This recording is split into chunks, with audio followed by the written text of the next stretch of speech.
Hello, everybody. Welcome back to the show. My name is Dan Hafner. Welcome back into Tech Bytes. We are joined by a guest today, Tetiana Kobzar. She runs a company called Diversido, which is an award-winning software development company. They've built quite a bit of technology. She's really big in the health and ed tech space. She's joining us from Europe today, so I'm very excited to have this conversation with a fellow developer, a fellow business owner. This is always a fun way. Some people are always like, why do you bring people that do the same thing as you on the show? And it's like, iron sharpens iron. Like I'm not afraid to talk to people who do the same exact thing that I do, because we all serve different markets. We all do different things. We have different areas of expertise. So I'm just very excited to glean some insight from Tetiana, and I hope you guys are as well. So before I bring her in as well, just as always, thank you all for joining, and please be sure to subscribe to the show, follow it, share it if you find value in this, and you will be able to connect with Tatiana here at the end of the episode. We'll give you some information, and it should be in the show notes as well. So welcome to the show, Tatiana. How are you? Hi, Dan. Thanks for having me. I'm good. Exciting for Yes, today this is talk. yeah. You're joining us from you said you're a little bit south of London. You go between London and France, right? Yes. So now I'm in France. Okay. A What's little the bit weather? of What sunshine. sunshine? Okay, it's very rainy here in the United States where I'm at today, so I'm a little jealous. It's been very nice though recently, but yeah. So before I get into that, just give us a little bit, 30,000 foot view. I mentioned a little bit about your company. Kind of what do you guys do particularly? You did a pretty good introduction. So we do software for mostly for the startups in edtech, IoT, health tech. So those like our main industries do mobile, web, like actually. So our idea is to let our clients to do the business part, and we are taking care of the technical one, so they can relax and don't worry about that.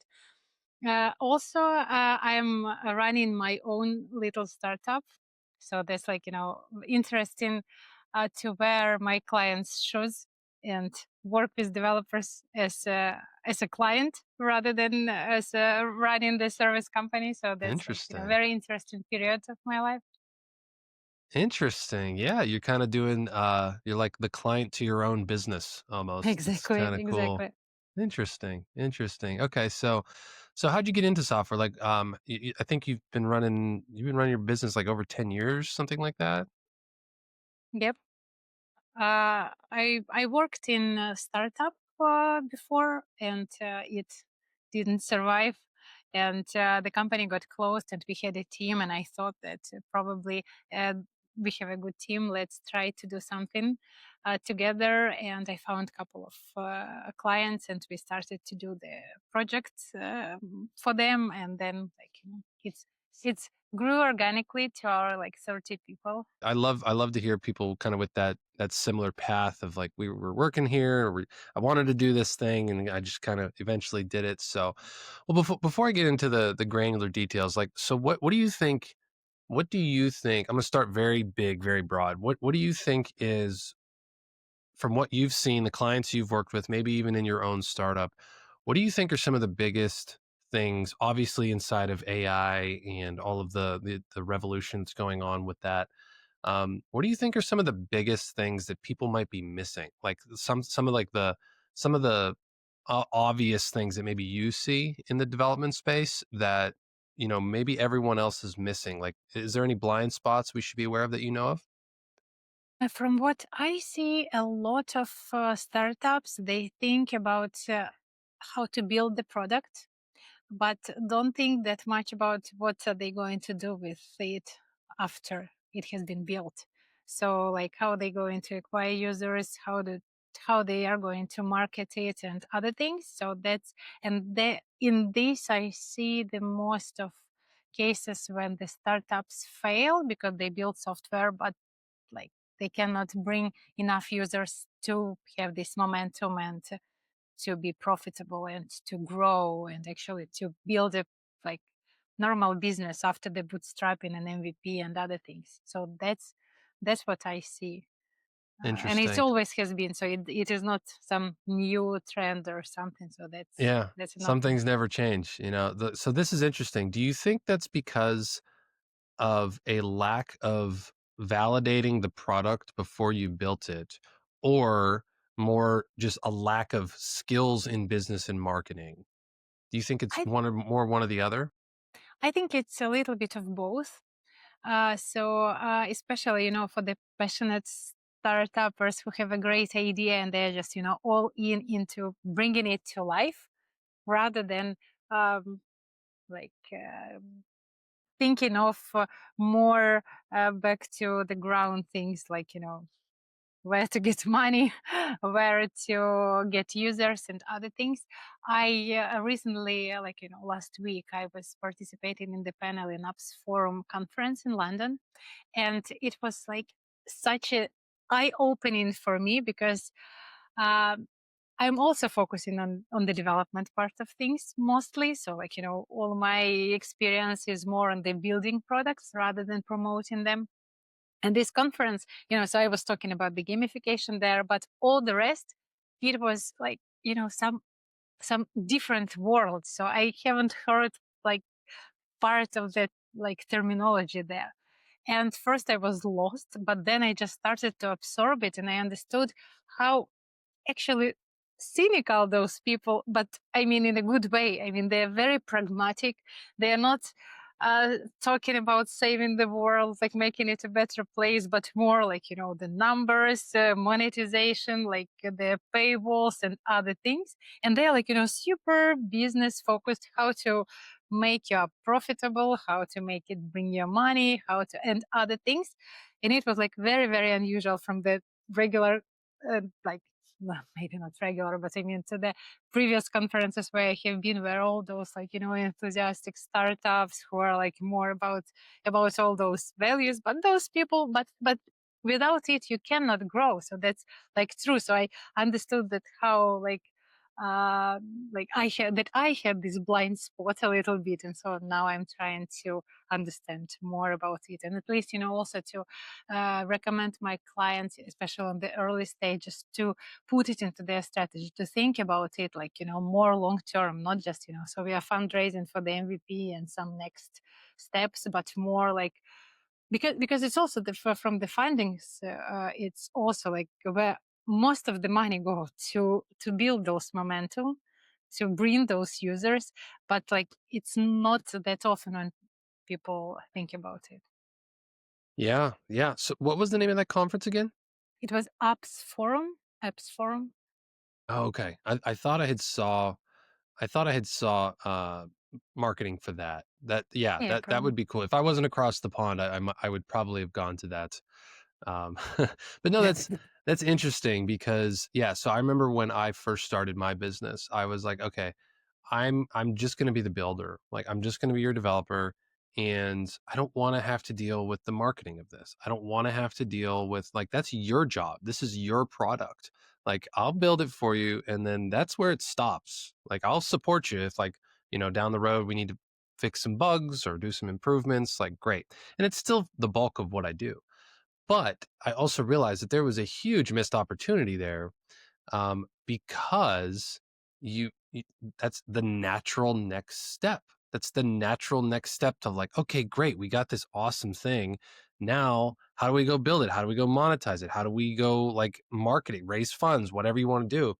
And so yeah, so like I've kind of moved in. I don't know about you, but I've moved into just like I have additional software that we can provide our clients that says, okay, here's a toolkit for you, so you can do emailing and payments and monetization and marketing and that kind of stuff. But we're still not like the hey, we'll market your thing and get you noticed. There's other agencies for that kind of thing. Um, do you just kind of coach people through that afterwards, or do you kind of like what's your process for after the build? Oh yeah, yeah, we have the same. So also, like I started with just the build because I was in startup. I was involved very much into all those things. I was a director of the company. So I did the fundraising, I did all those, like, the advertisements and other things, and I was not very good at that. This, 10 years ago, I think I didn't have enough experience, so now I'm learning. And yeah, and exactly the same with the client. So I thought, okay, so I will just build it, and that's your thing to market it. Yeah, but the same, especially after the war started. So we started to think more globally, and trying to be more flexible and more useful for our clients. That we had our like little internal marketing team that was working on promoting our business. And when the war started, we thought, okay, so what we can do to be even more valuable for our clients, because that was like, very intense and crazy time when we didn't know what tomorrow is going to bring us. And that's how we started to help our clients with marketing, with at least like with what we understood well how it worked. So there's like content marketing, um, personal brand development, and basic SEO optimization. And yeah, so that's we started. And anyway, any pre-sale, any like new client discussion, we are starting with why you are doing this. So what problem are you trying to solve, or what goal you want to achieve. And we also like, so tell us more what you are going to do with them after you have your MVP. So you're going to a lot of clients, they say, okay, we are going to get some funding or something, but what are you going to apply for? So what is your stress? So what money are you going to ask for, and what is your plan, how you're going to spend it? Again, to understand, maybe we can support somewhere, maybe we can recommend someone, because we are in this industry for quite a long time, so we know people.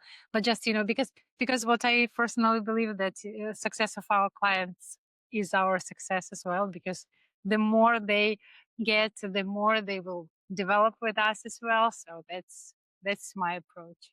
Yeah, I think very similar. yeah, I'm similar as well. That's very good to hear. Okay, um, interesting. Now you mentioned something about this conference that kind of caught my ear, and I wanted to kind of dive into that. You mentioned the word gamification. Yes. Um, so I'm curious because I think about this a lot too. Like there's a big buzzword. It's a buzzword. I feel like sometimes of like you got to gamify. It's gamification. It's gamified. Like everything is gamified. It's almost like we live in this society where we all feel like our as humans, our attention spans are so abysmally terrible that we feel like we have to gamify everything in order to keep our attention, To hook, which is yeah, like this book.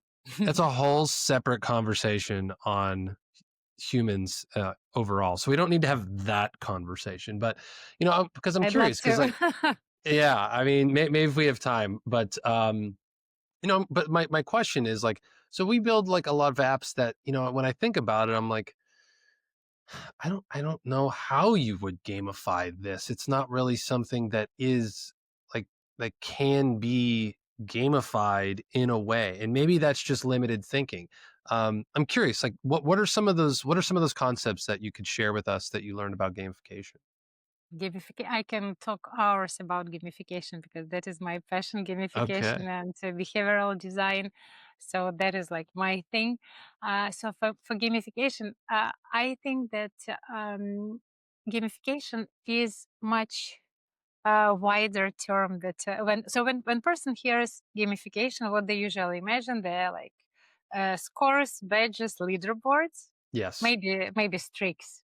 So that Yes. is like, the set that everybody imagine when you speak about gamification. But in my opinion, and so that's not me who invented that, so my absolute favorite framework, it named Octalysis gamification framework, Yuka Cho, the author of it. So the idea of gamification is about the motivation. So you're thinking not about games, not about gamification elements, but you are thinking about the what drives people to do something or stop doing something. So like any action that we do is like triggered by some motivational drive. And they can be very different. So it can be, and again, the very same thing. So you can, let's take an example. If you want your users to do the checkups regularly, you can motivate them by very different stimulus. So it could be like out of fear. You tell them if you're like not doing checkup, you can be seriously ill and it will have several consequences. It can be like more bigger meaning, bigger picture, like let's build a healthy nation together. And so each like checkup contributes to the better society, better healthcare, like reducing the NHS or I don't know what's in the US, the governmental spend. Oh, so like you can motivate them through that, or you can build, let's say, the digital twin who like, or like little avatar who gets like better or worse based on your actions or your. So there are like many different things. Or even like, as I like this example. So my favorite gamification technique is progress bar. So it doesn't look like game at all, Mm, but it is, because it triggers this like achievement and completion desire. So like when you see those like 87% of something, you want to make it 100%. So that is just yeah. like, like the natural motivation. But you would never say that it is game if you see it. So the thing is that when I think gamification, I'm thinking more about like, the psychological motivation of people to use the app, how you want them to feel, and why you want them to do the desired action, or don't do the, if you're, I don't know, maybe your app is about stop eating sugar or something, I mean. Yeah. No, no, that makes sense. I think that's good. That's a good reminder. Is like it's almost like that open. I think it's like called like open loop theory or something. It's like or closed loop. Like as our brains like naturally want to close a loop. You want to like bring something to a resolution when there's, honestly, I think that's one of the biggest. And I'm not a psychologist. Just a disclaimer on this, but like I think that's one of the biggest causes of like entrepreneurial like anxiety or like stress is that you have so many projects, you have so many things going on, and it's just like me, like I'm terrible with this. I have, I don't know, 50 tabs open on my Google Chrome browser, and I'm just that way. I've just always been that way. And um and I think that leaves so many things open all the time, and there's no like closed loops, and it's almost because it almost goes back to like that dopamine hit, right? There's almost like a little like a pleasure response, or like, yes, like I got to 100%, like that feels good, I want to do that again, kind of thing, right? That's true. That's true. But my personal belief that the drive for the entrepreneurship is more, uh, at least it works for me, is more of the curiosity and like this unpredictability. So you always have this um, let's say hope or expectation of something, like some new clients comes in, some like you're not having those, because like with the salary you have everything the same every month. Okay, maybe you have like 10% raise in some period, but you're like you know what to expect. But this like surprise that drives, I think, a lot of entrepreneurs as well. Interesting. Yeah. What? Okay. So one other thing I wanted to ask you about. You sound like you have this great software development business going. You mentioned you have your own startup kind of going, kind of being your own client. I'm curious, because I'm kind of in that spot as well, where I have run my own software development company for 5 years now, and I've had some small little startup ideas here and there of different things that I've had. So yeah, I'm curious, from one person to another, like how do you manage all of the hats? Like how do you manage, like, oh, I got to do this and I got to do that and I want to do this and I got to push this forward and this is on pause and I'm behind on this but I'm ahead on it. Like, do you have a process? Do you have a system for managing these kinds of things? I'm curious. I'm trying. I'm not Okay, like fair. 100% successful in that, but uh, do you know Tim Urban? What was And that? his Tim Urban. His No. idea, it's a blogger and author, and he has like a very brilliant blog post about why people procrastinate. He actually took his idea from the Thinking Fast and Slow of Dave Kahneman. So but he, like, he illustrated it very very nicely and like bring it in more simpler uh, words, let's say, than in Thinking Fast and Slow. And the his idea is that we are having like two. Okay, so that's not teams, but that we have two systems in our mind. One is like very smart and very slow, and other is very fast but like not so smart. And the like slow system, it's very energy um, heavy. So like you spend a lot of your brain power, let's say, to do like some decisions. And this the second one is like very fast, but it can be inaccurate. The main, I'm coming to the to the point. And most of the time, this like fast and a little bit stupid system operates our mind, and we just turning on the first one really when we need to think. And that's why the main thing is to try to use it efficiently only on the tasks that requires it, and do as little switches as possible. So let me bring it to more practical thing. First is we need to offload the operation memory.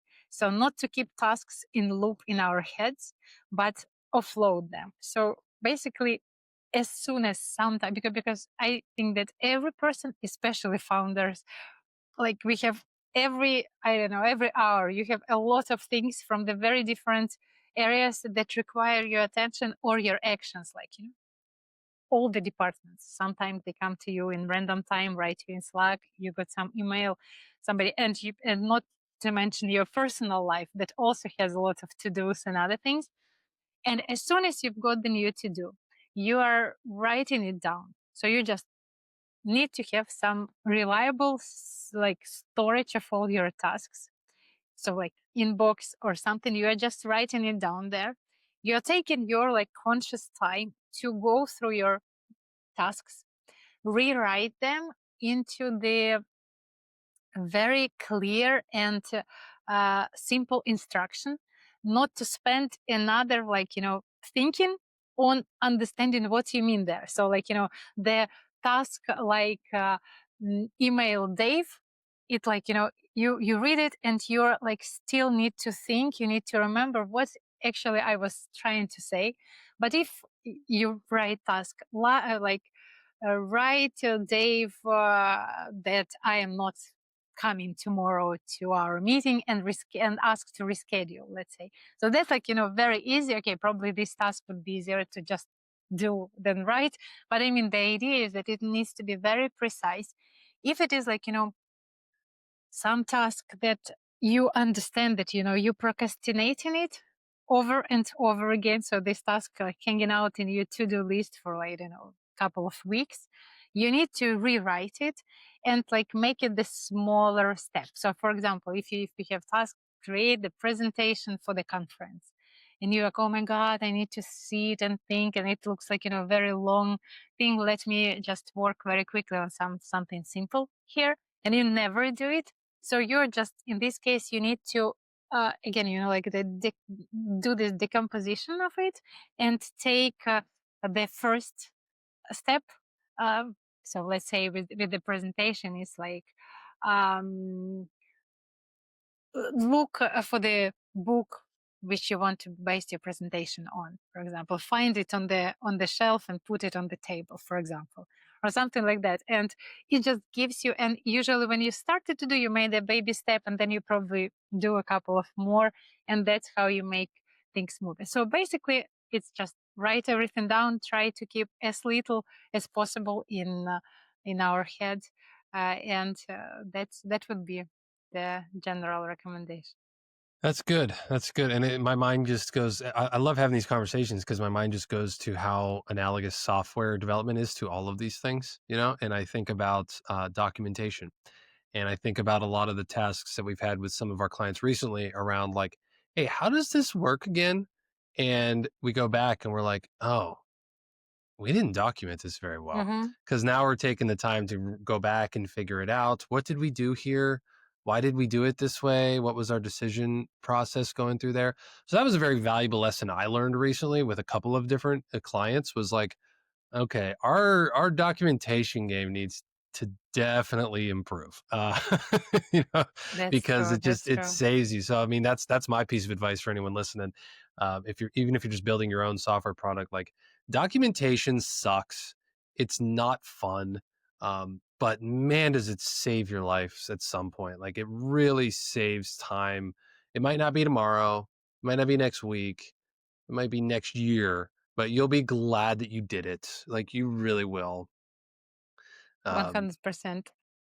yeah, yeah, exactly, exactly. Okay, so let's get into this here as we wind down our time. You know, what advice maybe would you give? You know, if you had the, I mean, you do have the microphone, I guess today. When you have the microphone, what advice would you give? Um, you know, to people who want to build some products or build a product. They have an idea, that they want to build something that people truly love, truly use, and they want to build that the gamification, you know, piece into it that keeps people, you know, engaged and keeps this thing growing. What advice would you give? I would I would advise to think, how do you want people to feel using your app, Mm, and that's good. why do you want them to be with you? So what? So more like thinking from this perspective. So because people, they, again, when working with people, we are, or being friends with people, we usually remember not exact action that they did, but how we felt near them. And it's the same with the product. So that's what I would focus on. You know, that's so good, because as you said that, I was like, that's, it goes back to what you were talking about at the beginning. Like, you know, so many people are so worried about the features. It needs to do this, it needs to do that, it needs to do this. Um, but then you forget about, like, how should you feel? Do you want it to feel elegant? Do you want it to feel easy? Do you want it to feel focused, clean, modern, old timey? Like, there's so many different things that go into that. That's powerful. That's really, really good. That's really good. Very nice. Very nice. Okay. Well, do you have any other final thoughts that you want to share with anyone, or the audience here before we sign off? Okay. No worries. So we can find you at www.diversido.io, correct? Yes, or my LinkedIn. I think I the most active there. Most active on LinkedIn. Okay, perfect, perfect. All right, guys. Well, that is where you can find Tetiana. So you can go to diversido.io, or you can put her LinkedIn as well inside of the show notes. So you can connect with her and have any, you know, answer any questions. She'd be happy. I'm sure she'd be happy to connect with any of you listening to this at all. So, Tatiana, thank you so much for coming on the show. We really appreciate it. This has been very, very, very fun conversation, very enlightening. I like, I like connecting with people just like you. Like I said, this has been really, really helpful for me in a lot of ways, and I know it'll be helpful for our audience. So thank you for coming on. I appreciate you. Thank you for having me, Dan. All right. Okay, guys, that is it for today's episode. As always, check out the show notes. Go to connect with Tetiana and check out her portfolio and her website there. And then, as always, please like and subscribe to the show. Share this episode with anyone you think might find value out of it. And we will talk to you next time. See you then. Bye.